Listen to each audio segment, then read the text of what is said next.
Hello everyone, this is Marisol Actob again from Canada. Welcome back to my channel. Ngayon, patuloy tayong mag-aaral sa salita ng ating Panginoon. But before that, let us pray. Hallelujah, Jesus. Patuloy ka namin itataas, Panginoon. Your name is great. Your name is wonderful, O Lord Jesus.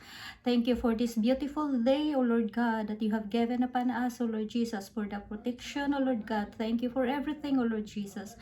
Lord, as we study your word, O Lord Jesus, anoint us, O Lord God. Anoint our ears and heart, O Lord God, to receive your word, O Lord Jesus. Let your Holy Spirit move upon us, O Lord God, wherever my brothers and sisters, O Lord God, wherever they are, O Lord, bless their lives, O Lord Jesus. In Jesus' name I pray. Amen. So, ang topic natin ngayon is tungkol sa the birth of Jesus Christ. Ito yung birth ng ating Panginoong Hesus Kristo. Ang birth ng ating Panginoong Hesus Kristo, ito ay na-prophecy concerning Jesus. Mababasa natin ito, na-prophecy na ito sa Old Testament. Ito'y mababasa natin sa Micah chapter 5 verse 2, yung place of birth ni Jesus. Bago pa ipinanganak ang ating Panginoon, pinaprapisi na ito sa Old Testament.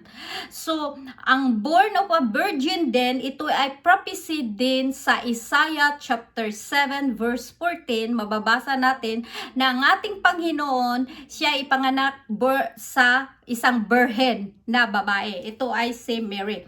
At sa Isaiah chapter 9 verse 6. So, bago pa lumabas o pumunta dito sa mundo ang ating Panginoon, He is already God. He is the God of creation. So, siya na ang Panginoon simula pa na ang hindi pa siya na manifested sa flesh. Kasi ang ating Panginoon, He is fully God and fully man. He have dual nature. So, intindihin natin na we have only one God, and that God is Jesus Christ. Jesus is manifested in the flesh. Hindi siya propeta, hindi siya na para lang messenger, kung hindi siya talaga ang ating Panginoon para tayo matubos. Pumunta siya dito sa sanglibutan, siya ay nagmanifested sa flesh para tayo ma-save niya sa ating mga kasalanan. The birth of Jesus recorded, ito'y na-record sa Luke chapter 2 verse 1 to 20. If you have your Bible with you, you can open that in the New Testament. It is Luke chapter 2 verse 1 verse 20. So ito'y nag-occur sa during the reign of Caesar Augustus, na siya ang nag-declare ng taxation sa lahat ng mga tao. Kaya yung mga tao, each person required na bumalik sa kanilang native city para sila magano sa kanilang tax. Si Joseph at si Mary, nag-travel sila to Bethlehem. Habang sila ay nandoon, si Mary ay pinanganak niya si Jesus Christ in a stable. Ang ating Panginoon, He is born in a stable and laid Him in a manger. So, hindi pinanganak ang ating Panginoon sa mansion, hindi pinanganak ang ating Panginoon sa mamahaling bahay, kung hindi sa stable and laid then in the manger. So, it means to say, the humbleness ng ating Panginoon. Pwede siyang makapili kung saan siya ipinanganak, pwede siyang ipinanganak sa hotel kung gusto ng ating Panginoon. But because of sa ating Panginoon na siya ay humbleness niya, pinakita na niya sa ipinanganak siya dito sa mundo. Hindi siya pinanganak sa magagandang bahay, kung hindi na pinanganak siya sa stable and laid in the manger. Kaya kasi ang city noon is crowded, maraming tao, at walang puwang ang ating Panginoon sa kanila. Dahil sila ang mga family doon, crowded ang city, hindi nila pinapasok, hindi nila binigyan ng room si Mary para manganak Kaya doon ang binigay nila is yung stable laid in the manger. So ang anghel nagproclaim sa birth of the Savior Christ the Lord in Bethlehem, shepherds who were watching over the flocks outside the city. So ang anghel nagproclaim nito sa pagkatao ng ating Panginoon when siya ay ipinanganak. Kaya when the angel departed, the shepherd followed their instruction and came to Bethlehem. So they found Mary and Joseph with the baby in a stable.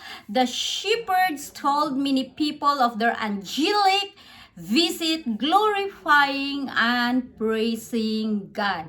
So ang mga anghel ay natutuwa at nag-worship sa ating Panginoon.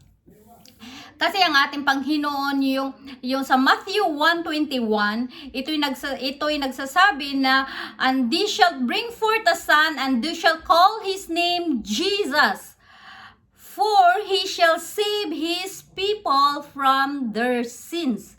So, yung pagbuntis pa lang ni Mary, inano na ng anghel na siya ay tatawagin mo na Jesus dahil siya ang magtubos sa lahat ng mga kasalanan ng mga tao dito sa mundo. So yung prophecy sa Old Testament na fulfill ito sa New Testament. Kasi yung ating Panginoon, ipinanganak siya sa New Testament na siya, nagmanifested siya as a flesh. Later wise men came from the east to Jerusalem in effort to find the one who was born King of the Jews. Mababasa natin ito sa Matthew chapter 2. They came first sa kay King Herod, nagtatanong sila kung nasaan yung ipinanganak yung si Jesus Christ. Pero si King Herod, dahil si King Herod masama siyang hari, may gusto siyang patayin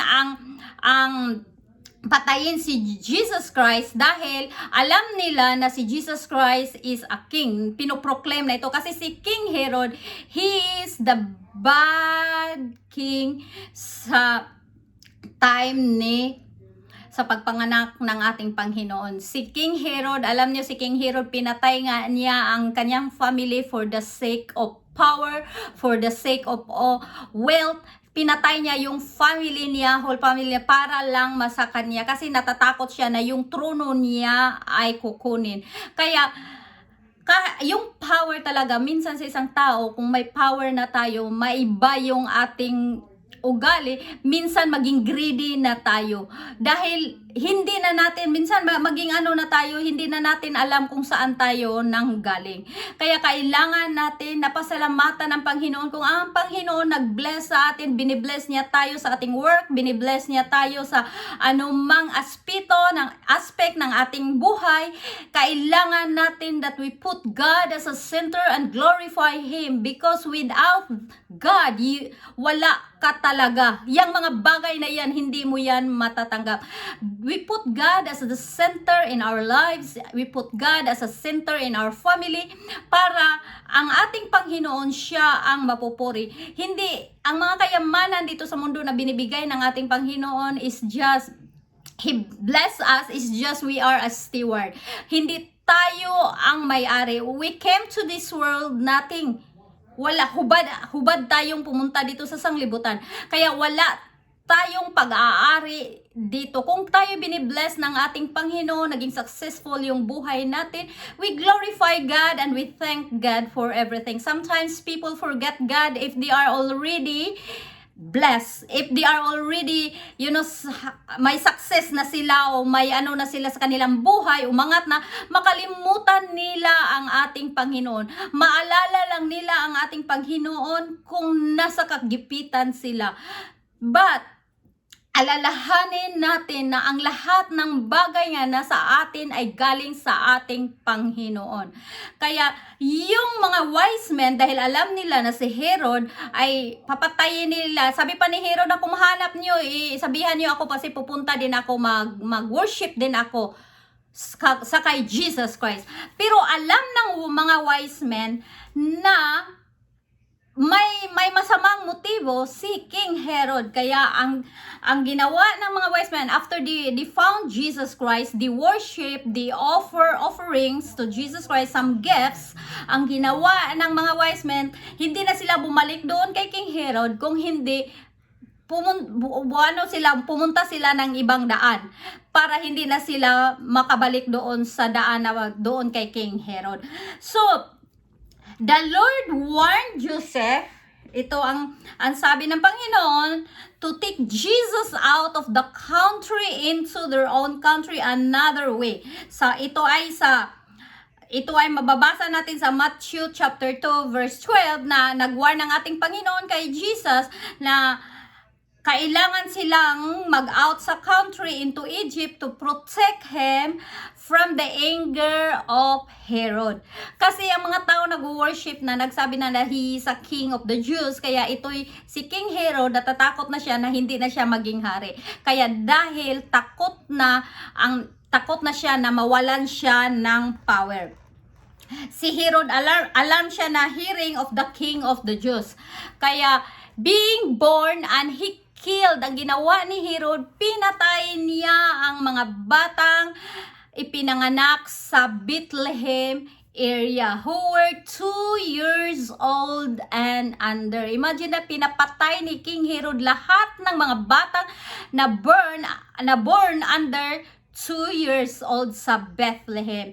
When Herod was dead, the angel of the Lord appeared again to Joseph at saka nag-instruct ito kay Joseph na sila ay bumalik na sa kanilang land of Israel. Kasi ang Bethlehem is part of Israel. So Joseph moved his family to Nazareth in Galilee. So Jesus' early life. Maano natin ang Panginoon sa kanyang early life. Jesus lived with Mary, Joseph, his brothers and sisters until he was about 30 years of age.